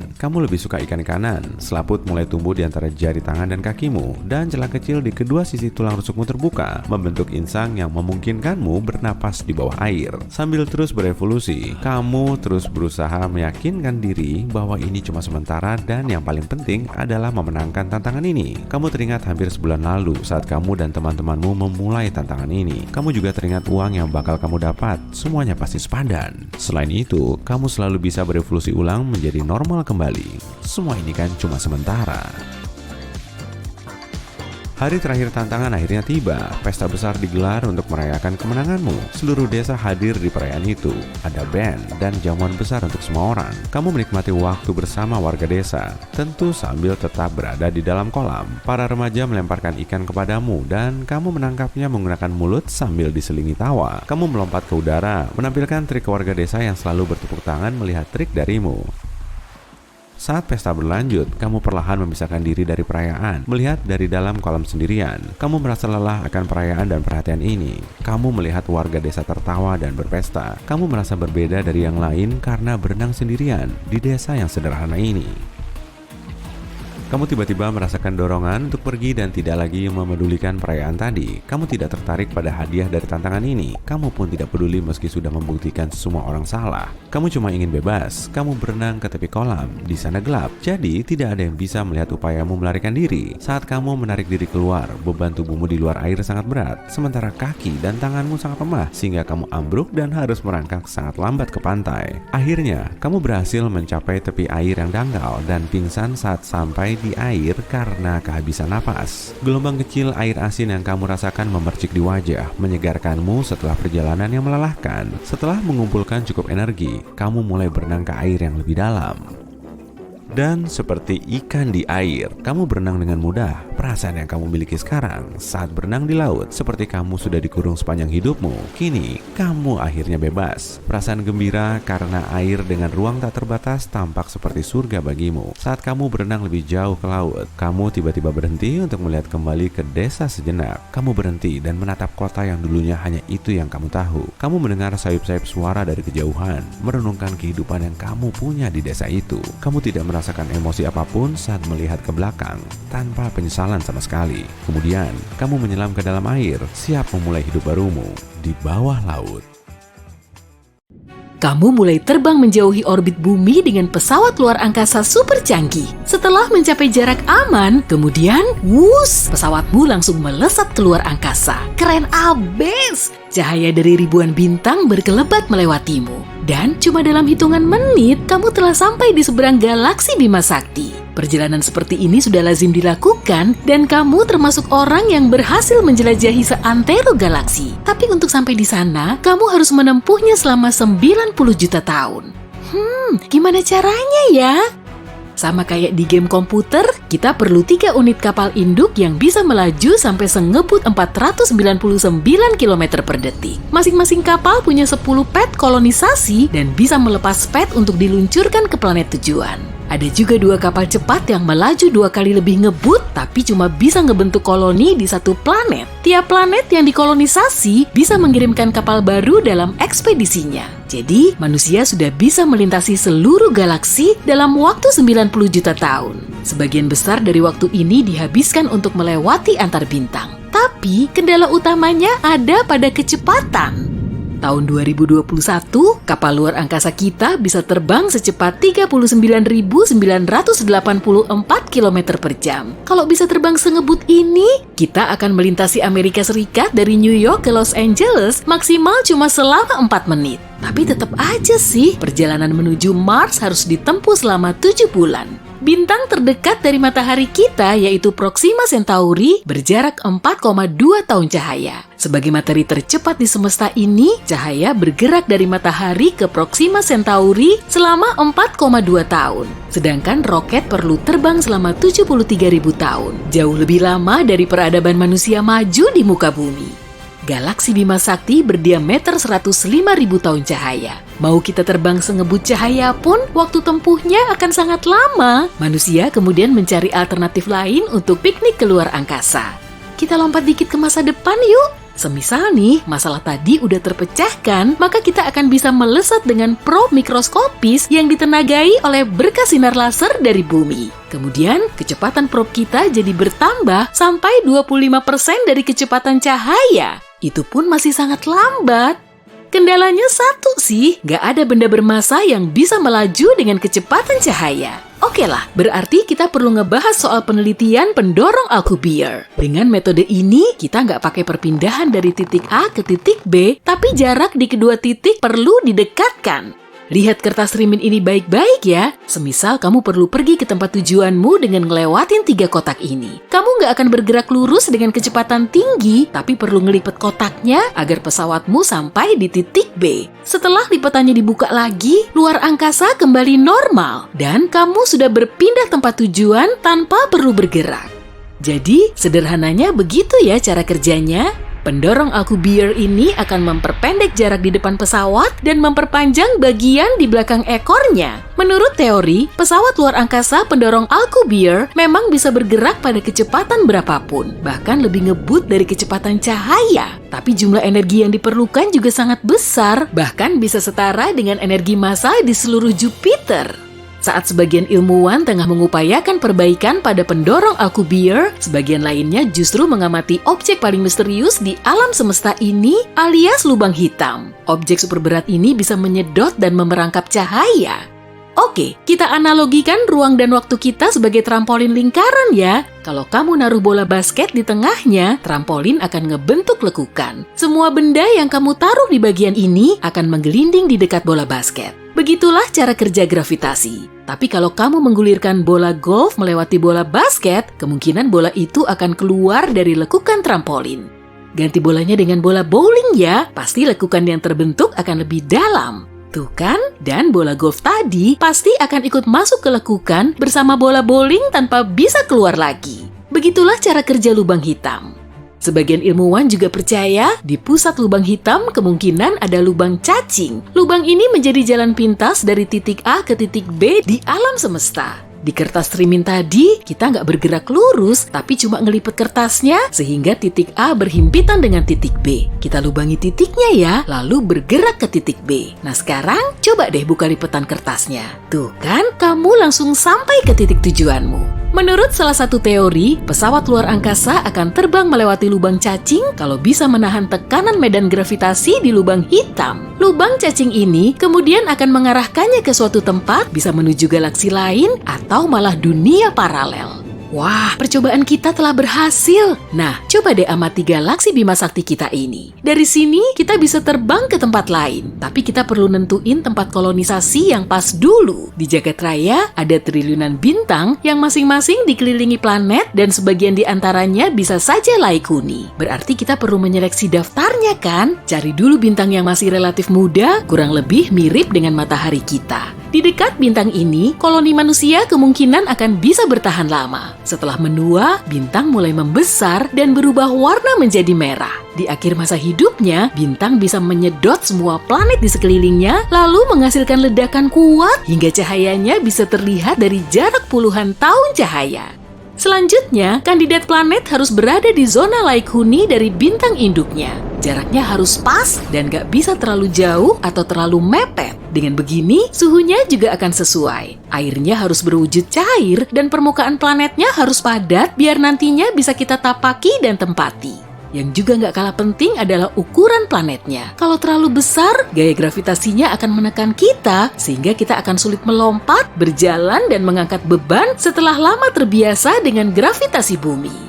Tapi kalau planetnya terlalu kecil, tubuh kita seakan-akan menjadi super kuat, lompatan kita jadi lebih tinggi, dan beban yang bisa kita angkat semakin bertambah. Minusnya, otot kita jadi kehilangan bentuk, dan kesehatan kita terus menurun, jadi kita perlu nyari planet seukuran bumi. Totalnya ada sekitar 100.000 sistem bintang yang sesuai dengan parameter kita tadi. Jadi kita perlu milih yang paling sesuai. Nah, ini nih target pertama kita. Sebut saja namanya rumah baru. Oke sip, nyalain dulu mesin pesawat super ngebutnya, kemudian wuss, langsung sampai. Meski sudah memenuhi semua kriteria kita, ternyata planet ini masih belum bisa disebut sebagai rumah. Permukaannya berupa gurun luas yang dipenuhi dengan kawah dan ngarai, sehingga kita perlu bekerja ekstra keras untuk bikin tempat ini bisa dihuni seperti di bumi. Fase terraformasi planet ini akan segera dimulai, maka kita perlu mengubah iklim dan atmosfernya. Diperlukan sekitar 78% nitrogen dan 21% oksigen agar kita bisa bernafas tanpa memakai alat bantu. Jadi, kita perlu mendirikan pabrik udara, sedangkan beberapa spesies tumbuhan akan bisa menghasilkan air. Kita juga perlu bikin pembangkit listrik dan pabrik penghasil bahan bakar pesawat luar angkasa. Oh ya, ekstraksi makanan juga penting. Kalau semuanya sudah siap, koloni di sini bisa terbentuk dengan sendirinya. Beberapa abad kemudian, perkembangan di planet ini akan mulai terasa dan penduduknya juga mulai bertambah sehingga kita akan siap mengirimkan ekspedisi ke dunia di sekitarnya. Selama jutaan tahun, umat manusia telah tersebar di seluruh penjuru Bima Sakti. Kita terus menjelajahi galaksi dan berpindah planet untuk membentuk koloni. Eksplorasi kita nggak cuma antar planet aja, tapi juga antar bintang. Dan selanjutnya, kita siap beralih menjadi spesies antar galaksi. Ini galaksi Bima Sakti, kita perkecil dulu ya. Nah, ini grup lokal galaksi kita. Masing-masing terdiri dari jutaan bintang yang bisa menjadi kandidat kolonisasi kita. Tapi kita perlu terbang sejauh 5 juta tahun cahaya untuk sampai ke situ. Oke, kita perkecil lagi dan sampai di super cluster Virgo. Ada sekitar 100 gugus galaksi yang mirip dengan Bima Sakti. Lalu kita perkecil lagi. Saat ini kita sejauh 1 miliar tahun cahaya dari bumi. Tepatnya di super cluster tetangga. Galaksinya mulai kelihatan mirip titik kecil kan? Padahal di dalamnya ada ribuan sampai jutaan galaksi. Perkecil lagi, sekarang kita sudah sampai di 14 miliar tahun cahaya dari bumi. Inilah alam semesta yang bisa kita amati. Di sini ada sekitar 2 triliun galaksi. Meski sudah ngebut sampai 1000 kali kecepatan cahaya pun, kita perlu nunggu sampai miliaran tahun untuk berkoloni di 1% bintangnya. Tapi nggak cuma itu aja, ada titik dingin di alam semesta yang juga bisa kita amati. Sebagian ilmuwan meyakininya sebagai bekas dari tabrakan antar alam semesta. Menurut anggapan mereka, alam semesta bisa berwujud mirip gelembung dan masing-masingnya punya triliunan galaksi. Saat gelembung dari semesta lain menabrak semesta kita, gaya gravitasinya mengoyak gugusan galaksi kita. Kalau teori ini terbukti benar, berarti dunia paralel emang beneran ada. Kita pun akan punya kemungkinan tak terbatas untuk mengeksplorasi dan menemukan dunia baru serta berinteraksi dengan peradaban di luar bumi. Wah, pasti bakalan seru banget tuh. Oke, yuk kita setel alarm dengan jam yang sama secara konsisten selama seminggu full. Mau kamu setel jam berapa? Jam 7 aja ya. Kita perlu menetapkan sejumlah aturan dulu, oke? Jadi kamu nggak boleh mencet tombol snooze dan harus segera bangun dari tempat tidur setelah alarmnya nyala. Sip, kamu boleh mengambil ponselmu untuk menyetel alarmnya. Selanjutnya, perhatikan jam tidurmu. Perlu diingat masing-masing orang punya jam tidur yang berbeda tergantung usiamu. Tapi tenang, diagram ini bisa membantu kok. Kalau umurmu 13-18 tahun, berarti waktu tidurmu sekitar 8-10 jam. Kalau di atas 18 tahun, waktu tidurnya selama 7 hingga 9 jam dalam sehari. Sedangkan orang yang berumur di atas 65 tahun perlu tidur selama 7 hingga 8 jam. Semisal kamu perlu waktu tidur selama 7,5 jam, maka kamu harus tidur jam 11:15 malam plus waktu 15 menit untuk memasuki alam mimpi. Jangan mainan gadget saat kamu sudah ada di tempat tidur. Pokoknya jangan. Kalau ngeyel, kemungkinan kamu malah akan begadang semalaman sambil nonton video anabul. Saat tidur, kamu akan memulai beberapa tahap. Yang pertama, kondisimu setengah terjaga dan setengah tidur. Di tahap kedua, kamu sudah nyaman di atas tempat tidur. Suhu tubuhmu juga agak turun. Dan biasanya kamu mulai menarik selimut agar lebih hangat. Di tahap ketiga dan keempat, tubuhmu mulai memulihkan diri dari hari yang berat. Bisa dibilang, energimu sedang dicas ulang. Di tahap kelima, kamu mulai bermimpi. Inilah yang dinamakan dengan siklus REM. Sedangkan tahap sebelumnya dinamakan NREM, singkatan dari Rapid Eye Movement dan Non-Rapid Eye Movement. Saat kamu bermimpi sedang terbang, matamu bisa saja mengikuti pandanganmu dengan kelopak mata tertutup. Tahap terakhir, REM, bisa meningkatkan performa mental dan fisikmu. Bahkan setelah bangun tidur, kamu akan siap menjalani hari dengan kekuatan otak supermu. Saat kamu menghadapi hari yang melelahkan, tahap REM juga bisa membantumu. Kalau waktu tidurmu sudah cukup dan konsisten sesuai jadwal, kamu nggak perlu lagi tidur siang kok. Atau terserang kantuk sepanjang hari. Kalau kamu malah mainan remote TV untuk membuatmu segera tidur, coba deh lakukan ini. Pertama, jangan nonton TV sama sekali. Kedua, buat tempat tidurmu lebih nyaman dan tenang sesuai selera. Tenang di sini nggak berarti benar-benar sunyi loh ya. Suara ambience yang kamu putar di latar belakang juga bisa membantu loh. Pilih aja suara ombak yang menduru pasir atau hujan di tengah hutan. Kalau kamu kebanyakan pikiran soal rapat penting yang akan kamu hadiri atau stres memikirkan urusan kantor, coba deh ingat-ingat kata unik untuk mengalihkan pikiranmu. Menghitung domba juga bisa kok. Be. Ketiga, terima saja. Nggak ada salahnya kok kalau kamu mau overthinking soal masalah hidupmu. Saat overthinking, biasanya kita memilih ruang yang tenang dan kamar tidur jadi pilihan yang tepat karena menjadi tempat yang paling tenang di seisi rumah. Sama seperti saat kamu mandi dan terhanyut dalam pikiranmu sendiri. Tahu-tahu 15 menitmu telah berlalu. Keempat, cari posisi yang nyaman untuk tidur. Sebaiknya di tempat tidurmu ya, karena kalau kamu harus pindah, siklus tidurmu akan berantakan. Bisa aja sih kalau kamu mau tidur di sofa tapi kurang produktif, karena ujung-ujungnya kamu tetap pindah ke tempat tidurmu juga. Kalau semua cara ini nggak mempan, coba teknik relaksasi kontrol pernafasan. Sama seperti menghitung domba, kamu akan menghitung napas sambil mengendalikannya. Mau nyoba? Yuk langsung aja. Tarik nafas, lalu hembuskan. Tarik lagi, kemudian hembuskan. Dengan begini kamu bisa mengurangi tingkat stres dan mempersiapkan otakmu untuk tidur. Sebaiknya lakukan teknik ini saat kamu mau tidur, bukan saat kamu lagi nonton video YouTube. Tapi kalau kamu melakukannya di tempat tidur ya udah nggak apa-apa, daripada nontonnya nanggung kan. Ada juga metode 4-7-8. Jadi kamu perlu menaruh ujung lidahmu di belakang 2 gigi serimu, lalu tahan di posisi ini selama latihan pernapasanmu. Dengan mulut tertutup, tarik nafasmu secara perlahan melalui hidung sambil menghitung sampai 4. Selanjutnya, tahan nafasmu sambil menghitung sampai 7. Dan terakhir, hembuskan nafas melalui mulut sambil menghitung sampai 8. Ulangi 3 kali lagi agar kamu segera terbang ke alam mimpi. Coba aja. Latihan ini sangat cocok dilakukan kalau kamu kesulitan melakukan visualisasi. Atau kalau kamu nggak mau repot-repot menghitung domba. Mau mengosongkan pikiranmu ya? Coba trik ini aja. Pada siang hari kamu bisa keluar rumah untuk mendapatkan banyak sinar matahari. Aktivitas ini bisa membantu mengatur jam tubuh internalmu. Tapi kalau kamu nggak bisa keluar rumah, pakai cahaya buatan juga bisa kok. Saat malam hari, lakukan sebaliknya. Kamu harus berada di tempat yang gelap. Dengan begini, kamu akan lebih gampang ngantuk dan bahkan bisa meningkatkan produksi melatonin. Sederhananya, melatonin adalah hormon tidur. Ya, semacam bumbu rahasianya tidur. Kalau kamu tiba-tiba bangun di malam hari, jangan langsung ngecek jam. Kamu malah akan stres dan pikiranmu jadi kacau hingga akhirnya rasa kantukmu lenyap. Lalu mulai lagi kan overthinkingmu? Duh, nggak bisa tidur lagi nih. Dengan mata menatap kosong ke langit-langit. Solusi lainnya yaitu buat tubuhmu lelah di siang hari, misalnya dengan berlari, berenang, atau olahraga lain. Kamu akan merasa lebih bugar dan mendapat tidur yang berkualitas. Meski begitu, jangan pilih olahraga yang terlalu berat ya, karena efeknya bisa saja malah berlainan. Ikuti saran ini, olahraga pagi sama dengan tidur nyenyak. Lakukan saja aktivitas seperti hiking atau bersepeda.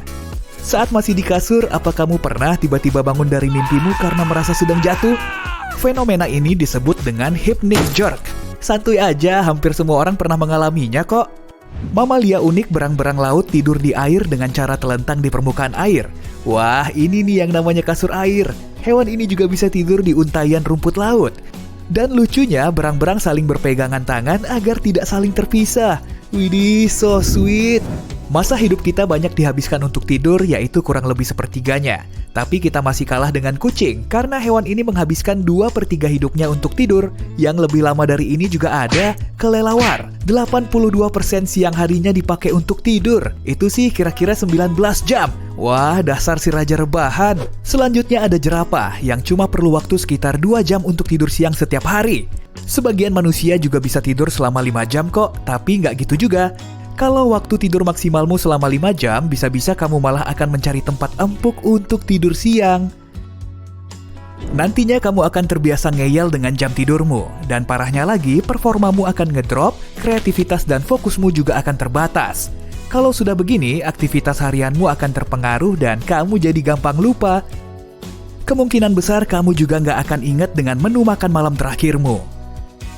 Kalau kamu perlu membuat pilihan, misalnya saat memilih jenis kue ultah yang akan kamu berikan ke rekan kantormu Rahma, kamu malah kebingungan. Kalau kamu kurang tidur, toleransi rasa sakitmu lebih rendah. Saat lututmu tersandung kaki meja atau saat kakimu menginjak Lego, rasanya akan lebih cenut-cenut. Aku kok lebih suka nonton film hitam putih ya? Karena jenis film ini bisa membangkitkan suasana nostalgia di bioskop. Tapi ternyata 12% orang bermimpi dalam wujud hitam putih loh. Mimpi mereka menyerupai film koboi. Wah, pasti ada koboi yang lagi sedang menunggangi kuda. Apa kamu pernah ngebayangin bisa tidur panjang selama satu musim penuh? Ya bener banget, kita lagi bahas soal hibernasi. Kita nggak bisa berhibernasi. Alasan utamanya yaitu nenek moyang kita hidup di area tropis yang artinya mereka nggak perlu berhibernasi. Saat sebagian dari mereka mulai bermigrasi ke tempat dingin, semuanya sudah terlambat. Tapi seru juga ya kalau kita bisa bermimpi indah selama 6 bulan. Aku mau-mau aja kok. Kan cuma tidur di balik selimut sambil bermimpi menjadi pelari yang paling cepat di dunia. Meski nggak bisa berhibernasi, kita masih punya rumah dan pakaian hangat. Api juga banyak membantu kelangsungan hidup kita. Nggak seperti para beruang, kita bisa duduk di gua dengan tubuh hangat di sebelah api. Oke, udah dulu ya. Naratornya mulai ngantuk nih. Ini adalah perjalanan pertamamu ke Mesir, dan teman-teman barumu di sana mengundangmu untuk makan siang. Makanan yang disajikan tampak agak hambar, jadi kamu memutuskan untuk membumbuinya dengan garam dan merica.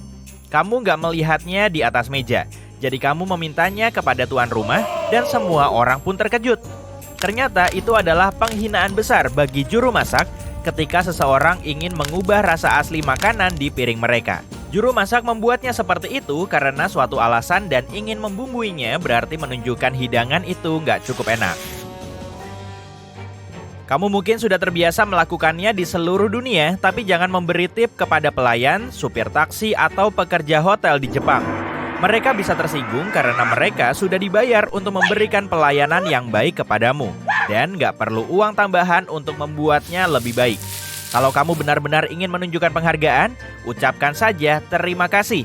Gak masalah untuk memberikan tip kepada pemandu pribadi, perusahaan tur, dan penerjemah. Kamu bisa memasukkan berapapun jumlah yang kamu rasa pantas ke dalam amplop dan menyerahkannya kepada mereka.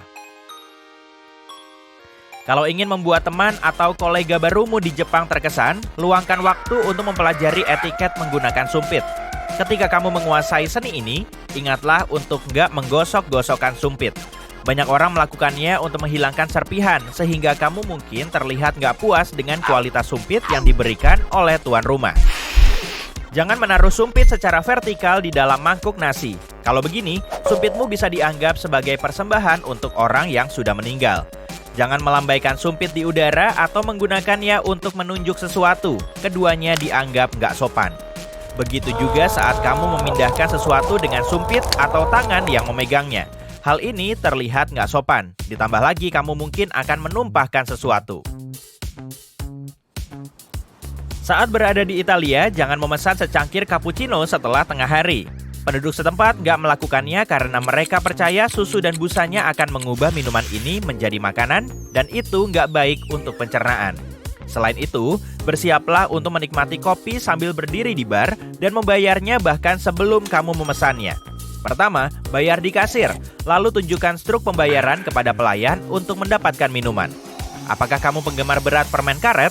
Nah, kamu akan kesulitan nih di Singapura. Memakan, menjual, dan mengimpor permen karet dilarang di sana, dan kamu harus membayar hingga ribuan dolar kalau melakukannya. Undang-undang ini diperkenalkan pada 1990-an untuk membuat kota menjadi lebih bersih dan menjaga kereta cepat lokal tetap sesuai jadwal. Ketika mereka meluncurkan sistem transit baru, penumpang menempelkan permen karet pada sensor pintu kereta yang menyebabkan beberapa keterlambatan serius. Dengan aturan baru, masalah ini teratasi. Kebijakan dilarang mengunyah permen karet dan banyak peraturan ketat lainnya telah menjadikan Singapura kota yang sangat bersih dan bagus. Kalau kamu benar-benar nggak bisa membayangkan hidupmu tanpa mengunyah, pemerintah setempat menyarankan untuk mengganti permen karet dengan pisang. Ketika seseorang memintamu mengoper sesuatu seperti garam di meja makan di Bolivia, jangan berikan langsung. Berikan kepada orang yang duduk di sebelahnya, dan mereka akan memberikannya untukmu. Kalau orang di sebelahmu meminta bantuan kecil itu, kamu tetap nggak bisa memberikannya langsung. Orang di sebelahmu harus membantu. Etika meja ini berasal dari tahayul bahwa memberikan sesuatu langsung ke tangan seseorang akan membawa kesialan.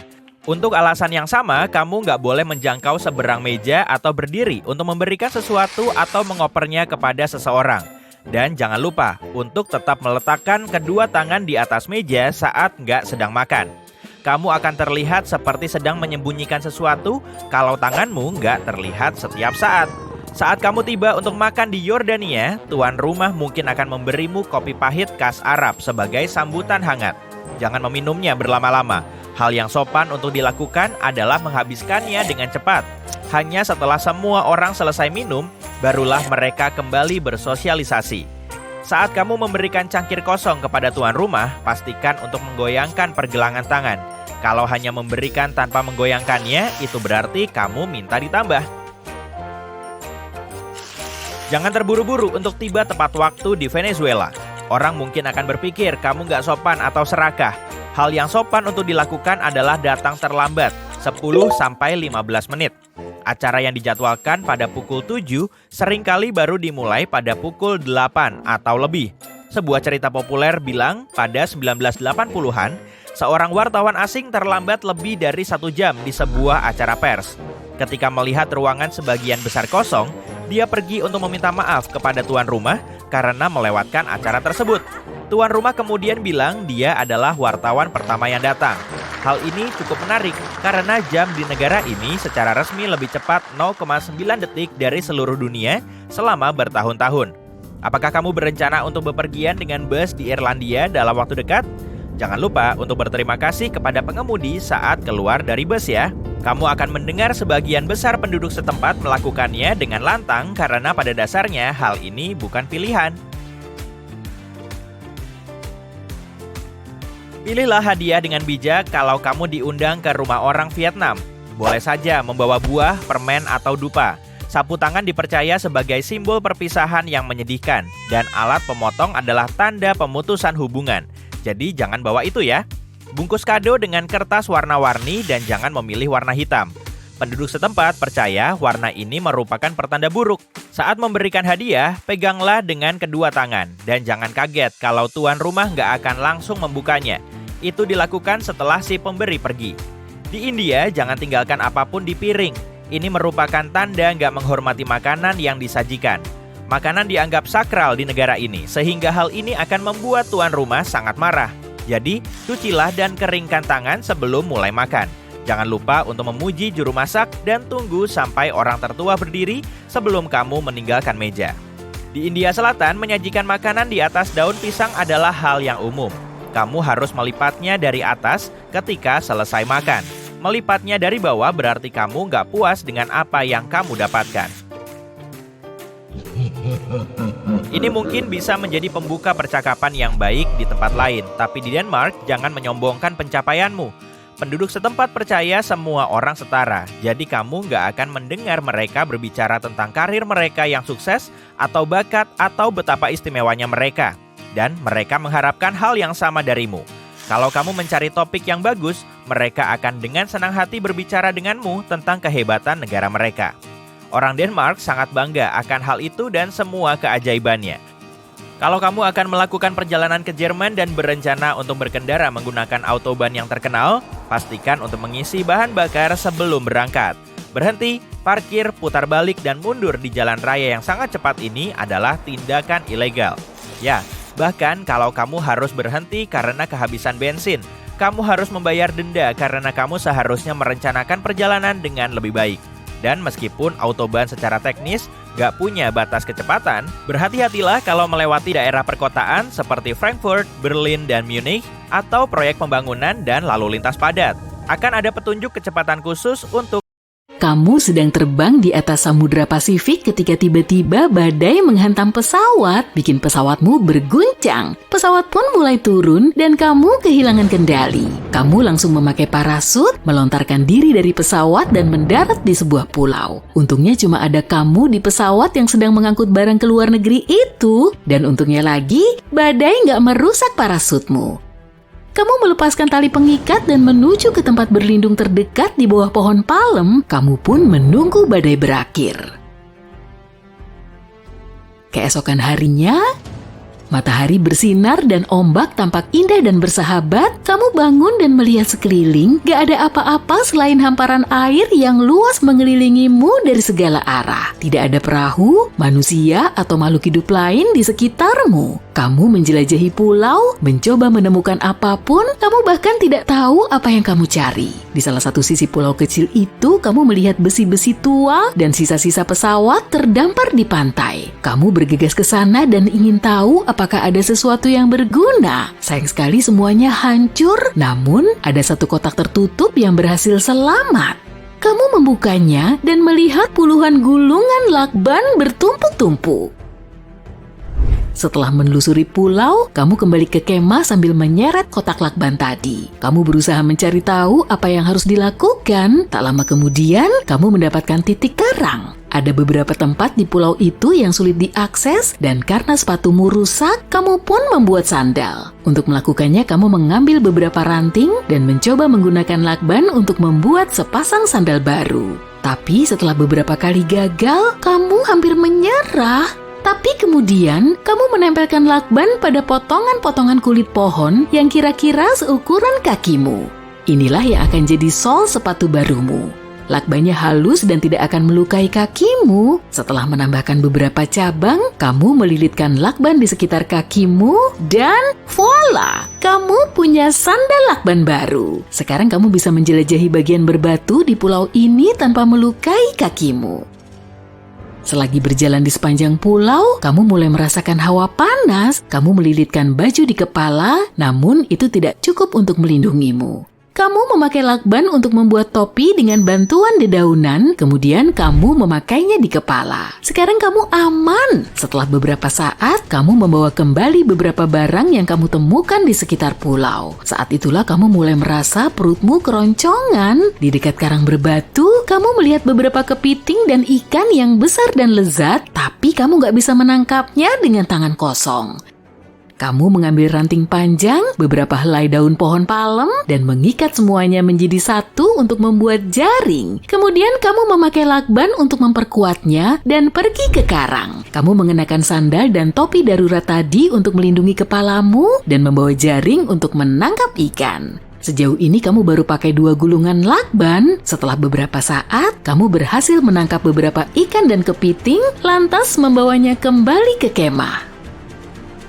Kamu membuat api dan mulai memanggang hasil tangkapanmu, duduk di atas batang kayu, tapi tempat duduk seperti itu nggak terlalu nyaman. Kamu pun mengambil lakban dan membuat tikar. Setelah makanan siap, kamu pun menyantapnya. Sekarang ada masalah lain nih. Air, gak ada air tawar di sini. Tapi badai akan datang. Sementara itu kamu mengambil beberapa buah kelapa dan menyantap makanan penutup sambil minum airnya untuk menyegarkan diri. Kamu menyiapkan gubuk kecil dengan mengumpulkan ranting dan dedaunan dan merekatkannya agar air tidak merembes masuk ke dalam rumah barumu itu. Saat itu juga kamu membuat corong dari lakban untuk menampung air hujan. Begitu masuk ke dalam corong, air ditampung di kolam darurat yang juga terbuat dari lakban. Saat itu kamu telah menggunakan hampir setengah dari total gulungan lakban. Badai mulai datang dan kamu tetap di dalam gubuk tempat kamu duduk di atas tikar baru. Bosen ya rasanya? Jadi kamu membuat kursi dan meja dari lakban untuk membuat gubukmu lebih nyaman. Hujan mulai turun dan kamu melihat air menggenang di tempat penampungan yang kamu buat. Kamu segera meminumnya dengan menggunakan tempurung kelapa sebagai gelas. Gubukmu berhasil bertahan dari badai dan kamu pun tidur di atas tikar yang nyaman. Keesokan harinya, kamu memeriksa persediaan lakbanmu, ternyata tersisa setengah dari total gulungan lakbanmu. Kamu telah membuat gubuk yang aman dan kokoh, kamu pun punya persediaan makanan yang stabil dari laut. Kamu sudah 5 hari di pulau itu, jadi sekarang saatnya mencari jalan keluar. Kamu sudah berusaha keras untuk mencari bantuan, tapi nihil, gak ada pesawat atau kapal yang terlihat. Kamu sudah hampir putus asa, tapi kamu beruntung. Ada sebuah kapal kargo di kejauhan. Kamu harus bertindak cepat. Setelah memeriksa kotak lakban, kamu memutuskan untuk membuat rakit untuk berlayar. Kamu mengumpulkan makanan dan air untuk rencana perjalananmu dan mulai bekerja. Mulai dari mengumpulkan batang kayu besar sebagai alas dan meletakkannya berdampingan, kamu punya tali yang terbuat dari kulit pohon dan dedaunan untuk mengikat kayu-kayu tersebut. Ukurannya cukup besar untuk bisa memuat dirimu sendiri. Kamu kemudian mengambil satu set batang kayu lagi dan meletakkannya di atas dasar serta mengulangi proses yang sama untuk membuat lapisan kedua. Dengan begini, kamu meminimalkan risiko tenggelam. Terakhir, kamu melakban semua titik lemah untuk memperkuat rakitmu. Kamu mengambil beberapa cabang untuk membuat dayung yang terbuat dari lakban. Persediaan lakbanmu tinggal 15%, sisanya sudah kamu pakai untuk membuat gubuk dan perabotan. Lakban ini tidak sekuat lakban baru, tapi masih bisa digunakan. Setelah alas dan dayung selesai, kamu membuat gubuk kecil untuk menyimpan makanan dan persediaan dan melindunginya dari ombak. Kamu juga bikin tiang dari kayu dan menggunakan selembar kain sebagai layar. Kamu pun meletakkan rakit di atas air dan mulai mendayung. Sejauh ini aman. Kamu membuka layar dan beristirahat sejenak, berbalik dan melihat pulau yang telah menjadi rumahmu selama 5 hari terakhir. Kamu akan melakukan perjalanan berbahaya, mempertaruhkan segalanya, tapi kalau tetap berada di pulau ini lebih lama, kamu pasti nggak akan selamat. Sudah 1 jam berlalu dan pulau itu hampir tidak terlihat, tapi kapal semakin dekat. Kamu masih punya 1 gulungan lakban lagi untuk digunakan dalam situasi darurat. Perairan tenang dan kamu melihat lumba-lumba berenang di sekitar. Kamu makan ikan dan minum air sebelum sadar kalau ombak semakin besar. Kamu menyiapkan layar dan merunduk untuk berlindung. Untung rakitmu kokoh. Ombak besar menghantamnya, menghanyutkan sebagian makanan dan air, tapi rakitnya masih utuh. Seiring berjalannya waktu, matahari mulai terbenam dan masih belum ada tanda-tanda kehidupan. Kamu menggunakan sisa lakban untuk memperbaiki rakit. Meski kehilangan sebagian makanan selama badai, kamu punya jaring untuk menangkap lebih banyak ikan. Kamu menyalakan api kecil di batok kelapa, memasak ikan dan mulai makan. Kamu berbalik dan melihat sebuah kapal datang ke arahmu. Kamu segera mengambil ranting, menyalakannya dan mulai melambai-lambaikannya supaya kapal itu melihatmu. Sepertinya kapal itu nggak melihatmu, tapi untunglah seseorang di atas kapal menyadari keberadaanmu. Mereka menurunkan perahu darurat untuk menjemput dan menyelamatkanmu. Bisa dibilang, lakban benar-benar menyelamatkan hidupmu. Hei, lihat tumpukan buku yang ada di atas meja samping tempat tidurmu. Mereka menunggu untuk dibaca loh. Aku punya berita bagus untukmu. Dalam video ini, aku mengumpulkan tips-tips paling berharga di internet tentang cara meningkatkan kecepatan membaca. Jika kamu mengikuti teknik-teknik sederhana ini, kamu akan bisa meningkatkan kecepatan membacamu 2 kali lipat, 3 kali lipat, bahkan 4 kali lipat. Mari kita mulai.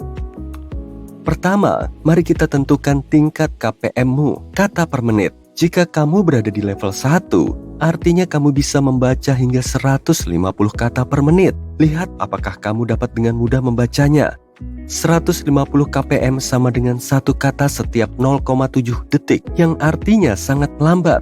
Cukup mudah kan? Sekarang jika kamu berada di level 2, kamu seharusnya bisa membaca hingga 250 kata per menit. Mari kita periksa seberapa nyaman kecepatan ini bagimu. Percaya atau tidak, sebagian besar percakapan santai diucapkan pada kecepatan ini. Membaca dalam video ini jauh lebih mudah daripada membaca dengan kecepatan yang sama di atas kertas. Baiklah, ini akan menjadi lebih menantang. Jadi, pasang sabuk pengaman. Jika kamu berada di level 3, artinya kamu mampu membaca 350 kata per menit. Mari kita lihat. Ini seharusnya lebih sulit untuk diikuti. Namun kalau kamu tetap fokus pada kata-kata yang muncul secara berurutan di sini, kamu akan bisa membaca setiap kata tanpa mengorbankan pemahamanmu. Baiklah. Mari kita lanjutkan ke level 4. Pada level ini kamu harusnya bisa membaca 450 kata per menit. Bisakah kamu membaca ini? Membaca dengan kecepatan tinggi adalah kemampuan yang sangat penting dan berguna bagi mereka yang membaca teks dalam jumlah besar setiap hari. Kalau kamu seorang pelajar, guru, atau penulis, membaca cepat dapat menjadi tambahan yang bagus untuk rutinitasmu yang sibuk. Jadi, kita mungkin telah kehilangan beberapa orang di sini. Kecepatan ini sudah jauh di atas kecepatan membaca rata-rata. Tapi kalau kamu mencoba untuk tetap fokus pada kata-kata yang berkedip, kamu mungkin bisa memahami apa yang ingin kami sampaikan. Sekarang, ini adalah tes terakhir sebelum kita mempelajari lebih dalam tentang beberapa tips membaca cepat yang akan membuatmu menggandakan kecepatan KPM-mu. Pada level 5, seseorang diharapkan membaca 600 kata per menit. Apakah kamu seorang ninja yang bisa membaca cepat? Mari kita periksa.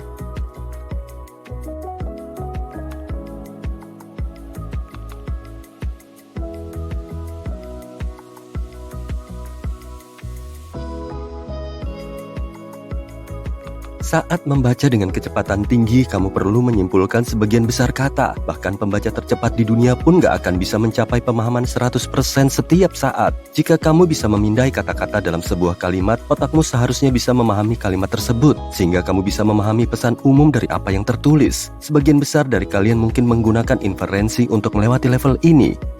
Baiklah, aku sangat menghormatimu jika kamu dapat memahami level terakhir ini. Nah, jika kamu berpikir membaca dengan kecepatan tinggi adalah sesuatu yang gak mungkin dicapai, pikirkan lagi. Kamu akan senang mengetahui bahwa ada ilmu di balik membaca cepat, dan dengan sedikit latihan serta fokus, kamu akan bisa melakukannya sendiri. Hal pertama yang perlu kamu ubah dalam gaya membacamu untuk membaca lebih cepat adalah berhenti melakukan subvokalisasi. Subvokalisasi adalah mekanisme alami otak kita. Ketika kita membaca buku, tanda di jalan, atau bahkan label sampo, kita akan melakukan subvokalisasi. Kalau kamu nggak terbiasa dengan istilah ini, subvokalisasi pada dasarnya adalah suara yang kamu dengar di dalam kepala saat membaca. Ingat ketika pertama kali belajar membaca dan kamu mungkin harus membaca dengan suara keras? Hingga pada titik tertentu, guru mulai menyuruh kita membaca dalam hati di dalam kepala. Dan coba tebak, kita terus melakukannya sampai hari ini. Namun masalah dengan subvokalisasi adalah kalau kamu ngucapin setiap kata di dalam kepala, maka pada dasarnya kamu akan membaca secepat kamu berbicara. Ini juga menyebabkan kecepatan rata-rata membaca hampir sama dengan kecepatan rata-rata berbicara, yaitu 150-250 kpm. Nggak ada bukti yang menunjukkan bahwa kita dapat menghilangkan subvokalisasi sepenuhnya, tapi kamu pasti dapat menguranginya. Mari ambil kalimat ini sebagai contoh. Emily menonton video di sisi terang setiap hari. Alih-alih menyuarakan setiap kata, cobalah Emily sisi terang setiap hari. Idenya bukan berarti melewatkan kata-kata. Matamu akan tetap dapat menangkap semua kata, tapi berlatihlah untuk menyuarakan lebih sedikit kata per kalimat. Sekarang setelah kita membahas tips pertama ini, mari praktikkan dengan membaca kalimat ini dengan kecepatan 500 kpm.